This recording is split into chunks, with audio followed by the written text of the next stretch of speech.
Very good afternoon dear students, કેમ છો બધા? મજામાં જશો? આઈ નો. લાસ્ટ વિડીયોમાં આપણે તમારા વ્યાકરણ વિશે અભ્યાસ કર્યો હતો અને એની આગળ આપણે તમારો ત્રીજો પાઠ દ્વિદલ વિશે અભ્યાસ કર્યો હતો. તો આજે આપણે તમારો નવો પાઠ શરૂ કરવાના છે, જે તમારો ચોથો પાઠ છે રવિશંકર મહારાજ. તો તેના વિશે આજે આપણે અભ્યાસ કરવાના છે. તો ચાલો પહેલાં આપણે લેખક પરિચય જોઈએ અને પછી આપણે પાઠની શરૂઆત કરીએ. ઓકે મિત્રો, ચાલો તો શરૂ કરીએ. પહેલું આવે છે તમારા લેખક પરિચય. તો જુઓ, આ પાઠના લેખક છે ધીરુભાઈ પરીખ, જેમનો જન્મ 31/8/1933 થયો હતો. એમની જન્મ તારીખ આપેલી જ છે. ધીરુભાઈ ઈશ્વરલાલ પરીખનો જન્મ વિરમ ગામમાં થયો હતો. જુદી જુદી શિક્ષણ સંસ્થાઓમાં તેમણે ભાષા સાહિત્યના વિદ્વાન અધ્યાપક તરીકે પોતાની સેવાઓ આપી છે. ભાષા સાહિત્ય એટલે કે બધી ભાષાઓ હોય તેનું સાહિત્ય, ગુજરાતી ભાષા, અંગ્રેજી ભાષા, હિન્દી ભાષા, અલગ અલગ ઘણી બધી ભાષાઓ છે, તેના સાહિત્યના વિદ્વાન અધ્યાપક તરીકે તેમણે પોતાની સેવાઓ આપી છે. કવિતા, વિવેચન, અનુવાદ તેમજ સંપાદન એમના રસના ક્ષેત્રો છે. એટલે એમના કયા કયા રસના ક્ષેત્રો ઇન્ટરેસ્ટિંગ, એમને કઈ વસ્તુમાં ઇન્ટરેસ્ટ છે તે વસ્તુ. કુમાર તેમજ કવિલોક જેવા પ્રતિષ્ઠિત સામાયિકોના તેઓ તંત્રી છે. સામાયિકો એટલે કે ન્યૂઝપેપર કે કોઈ આપણે પેપરમાં પૂર્તિઓ આવે તે, તો એ બધા સામાયિકો છે જે છે કુમાર અને કવિલોક, તેના શું છે, તેઓ તંત્રી છે. છપ્પા સંગ્રહ, અંગ 25 તેમજ હાઇકુ સંગ્રહ આજ્ઞા પર તેમના નોંધપાત્ર પ્રકાશનો છે. પ્રસ્તુત કૃતિ દ્વારા લેખકે રવિશંકર મહારાજના જીવન કાર્યને રસળતી શૈલીમાં રજૂ કર્યું છે. એટલે કે આ જે પાઠ છે તેમાં રવિશંકર મહારાજના જીવન કાર્યને, એમણે આખા જીવન દરમિયાન તેમણે કયા કયા કાર્યો કર્યા તે રજૂ કર્યું છે. મહારાજના સાદગી અને સેવાના અનેક પ્રસંગો આપણા જીવન માટે પ્રેરણાદાયી બની રહે છે. એટલે કે રવિશંકર મહારાજ આટલી મોટી વ્યક્તિ હતા છતાંય ખૂબ સાદગીપૂર્ણ હતા. એમને સાદગી ખૂબ પસંદ હતી. સાદગી અને સેવા, તે એકદમ સાદગીપૂર્ણ જીવન જીવતા હતા અને તે લોકોની અનેક સેવાઓ કરી. આ બધી જ સેવાઓના જે પ્રસંગો છે તે આપણા જીવનને પણ પ્રેરણા આપે છે. તે બધા કિસ્સાઓ અહીંયા આપણને જોવા મળે છે.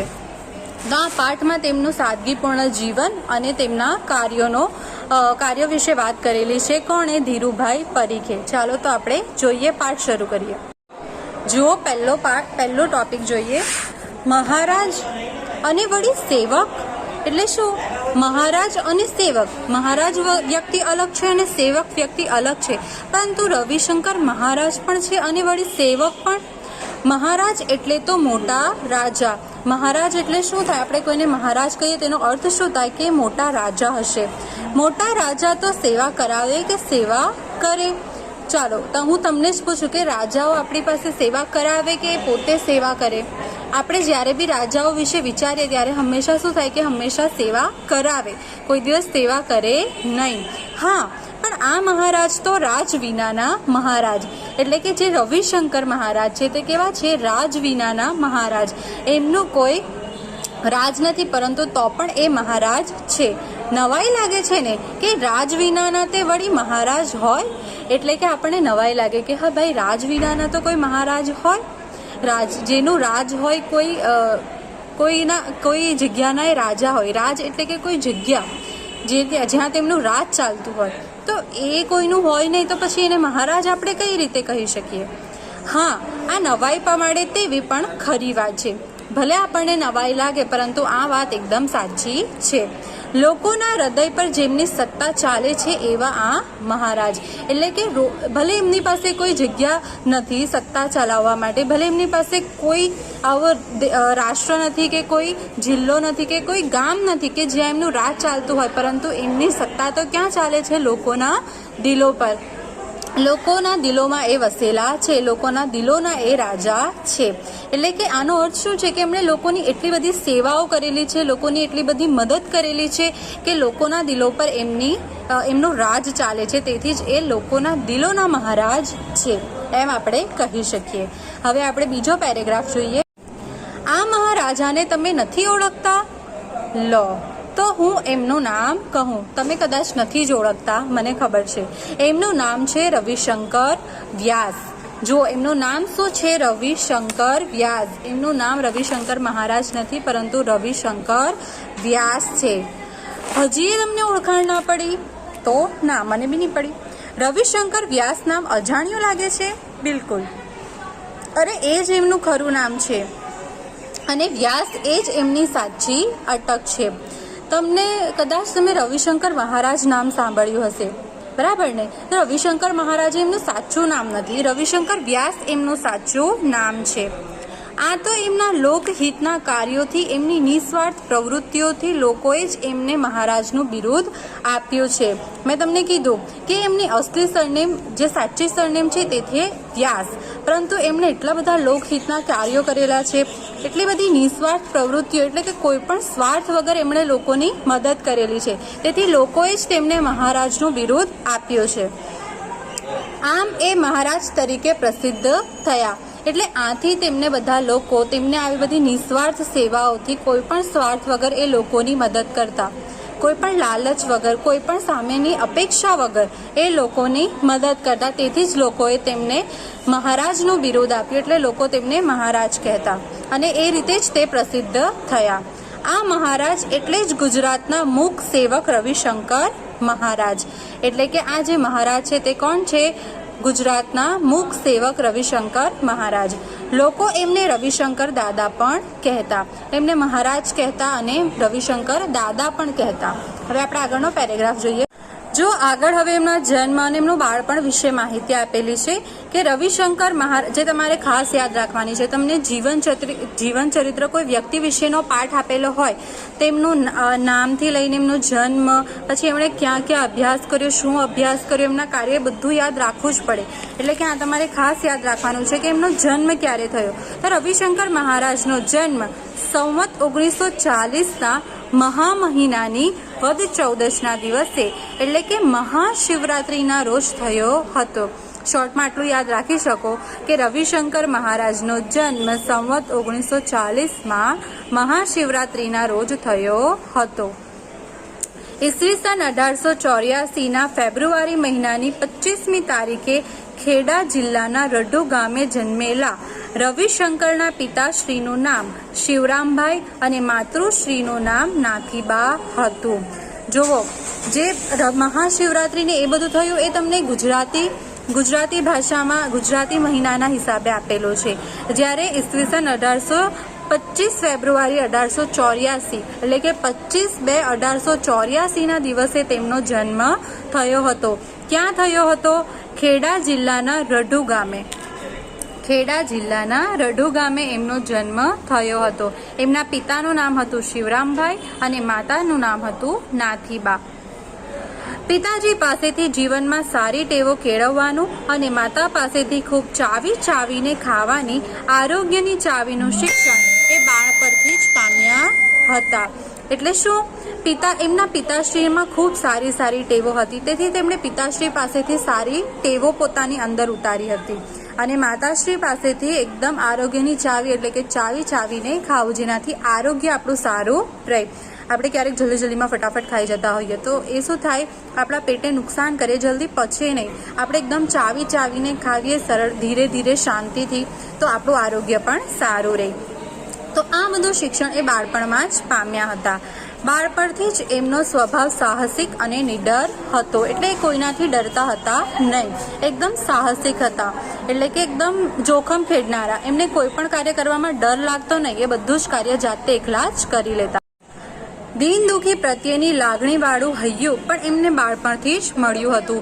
દીન દુખી એટલે કે જે લોકો ગરીબ છે, દુખી છે, જેમની પાસે ખાવા પીવાના ફાંફા છે, જેમની પાસે પૈસા નથી, ફક્ત એવી રીતે જ નહીં પરંતુ આરોગ્યની દ્રષ્ટિએ બી જે લોકો દુઃખી છે, એમના પ્રત્યે એમનું હૃદય ખૂબ લાગણીવાળું હતું. એટલે કે એમને એવા લોકો પર ખૂબ દયા આવતી અને એવા લોકોની ખૂબ મદદ કરતા. બાળપણથી જ એ ઘરના નાના મોટા કામોમાં મદદ કરતા હતા. ખેતીનું પ્રત્યેક કામ એ શીખી ગયા અને હોંશથી એ કામમાં જોતરાઈ પણ જતા. એટલે બાળપણથી જે ખેતીનું બધું જ કામ શીખી ગયા હતા અને એ ભલે નાના હતા છતાં પણ એમના પિતાની એ ખેતીમાં મદદ પણ કરતા હતા. અને એવું નહીં કે એમને ખૂબ કંટાળ હતો, ના, એ ખૂબ હોંશથી મદદ કરતા. કોઈ પણ કામમાં એમને શરમ, સંકોચ અને નાનપ નહીં. નાનું કે મોટું કોઈ પણ કામ તેમને મન મહિમાવંતું. એટલે શું, એ કોઈ પણ કામ હોય પરંતુ એને નાનું નહીં સમજતા, બધા જ કામને બરાબરનું જ મહત્વ આપતા. એટલે આપણે જોઈએ છે કે કોઈ ભી કામ બડા યા છોટા નહીં હોતા, કામ તો સિર્ફ કામ હોતા હૈ, એ ટાઈપનું કે એમને કોઈ પણ કામ કરવામાં નાનપ લાગતી નહીં. ઘરમાં કપડાં ધોવાના હોય કે વાસણ માંજવાના હોય કે ઝાડુ મારવાની હોય કે પોતું મારવાનું હોય ને બહાર ખેતી કરવાનું હોય, બંને કામો અલગ છે, પરંતુ તો બી એ ઘરનું કામ પણ કરતા અને બહારનું કામ પણ કરતા. એમને કોઈ શરમ લાગતી નહીં ઘરમાં કચરા પોતા કરવાની, બરાબર ને? તમને લોકોને જરાક લાગતી હશે, પરંતુ એ એવા હતા નહીં. નાનું કે મોટું કોઈ પણ કામ એમના મન કેવું હતું, મહિમાવંતું, એટલે કે બધાને સરખો મહિમા આપતા હતા. બધા જ કામનું મહત્વ એમના માટે સરખું હતું. મોટા થયા પછી પણ એમણે કામ કરવાની વૃત્તિ છોડી નહીં. નાનપણથી જે કામ આપણે શીખી જઈએ ને તે આપણે મોટા થઈએ ત્યારે પણ આપણે કરતા જ હોઈએ. હા, એમના કામની દિશા બદલાઈ. એમણે કામ કરવાનું તો નહીં છોડ્યું, પણ એમની કામ કરવાની જે રીત હતી તે એમણે બદલી. મહાત્મા ગાંધીના પરિચયમાં આવ્યા પછી એમણે અનેક કામો ઉપાડી લીધા. એટલે એ જે કામ કરતા હતા બાળપણથી એ તો એ કરતા જ હતા, પરંતુ એ પછી મહાત્મા ગાંધીના પરિચયમાં આવ્યા અને ગાંધીજીના પરિચયમાં આવ્યા પછી તેમણે બીજા પણ અનેક કામો ઉપાડી લીધા, એટલે કરવા લાગ્યા. એ જે કામ ઉપાડે તેમાં દિલ દઈને જોડાય જ જાય. એટલે કે કોઈ પણ કામ એમના માટે કંટાળો આવે એવું નહીં હતું. એ કોઈ પણ કામ કરે ને જેટલા પણ કામ કરે બધામાં એ દિલ દઈને કામ કરતા. મહાત્મા ગાંધીજીએ તો કહેલું પણ ખરું કે બસ મહારાજની આ જ ખૂબી છે, તેમને જે કામ સોંપો તેમાં એ પોતાનો આત્મા રેડી દે છે. એટલે કે પોતાનું બેસ્ટ આપે કોઈ પણ કામમાં, અને તેથી જ એમનું કામ ઝળકે છે. એટલે કે એમનું કામ શું થાય છે, ચમકે છે અને તેથી વધુ સારી અસર પડે છે. એટલે કોઈ પણ કામ હોય ને એમાં પોતાનું બેસ્ટ આપે. એવું નહીં કે આ કામ વધારે ઇમ્પોર્ટન્ટ નથી તો એમાં ચાલે હવે જેવું તેવું, ના, એ ભલે ઇમ્પોર્ટન્ટ હોય કે ન હોય, પરંતુ એ પોતાનું કામમાં હંમેશા પોતાનું 100% આપે. એટલે જ એમનું કામ ખૂબ સારી રીતે ચમકે, એટલે કે બધાને દેખાય અને એકદમ સારી રીતે કામ પણ થાય. ગાંધીજી સાથેના પરિચય પછી એમણે ભારતની આઝાદીની લડતમાં ઝંપલાવ્યું. એટલે કે એમણે ભારતની આઝાદીની લડતમાં પણ ખૂબ મદદ કરી. યજમાન વૃત્તિનો ધંધો પણ છોડ્યો, વિલાયતી કપડાં છોડ્યા, ગામ ઘર બધું છોડીએ રાષ્ટ્રના કામમાં લાગી ગયા. એટલે રવિશંકર મહારાજ ખૂબ સારા પરિવારમાંથી આવતા હતા. તેમની પાસે કપડાં પૈસાની કોઈ કમી હતી નહીં. તો એમણે આઝાદી માટે ગાંધીજીના કહેવા મુજબ એમણે બધું જ છોડી દીધું. કપડાં છોડ્યા, બધું જ ગામ ઘર બધું છોડીને કયા કાર્યમાં જોડાઈ ગયા, તો દેશને આઝાદી અપાવવાના કામમાં જોડાઈ ગયા.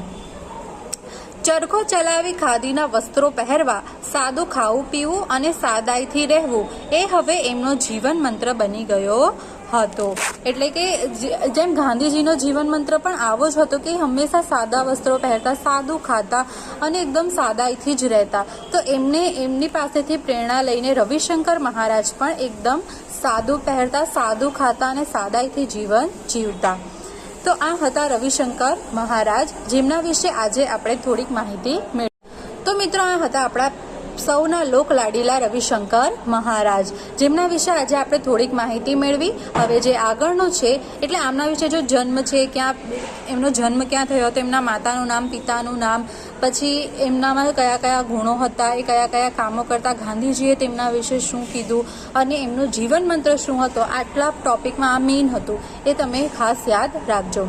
તો મિત્રો, આગળનો પાઠ છે તે આપણે હવે નેક્સ્ટ વિડીયોમાં જોઈશું. Thank you.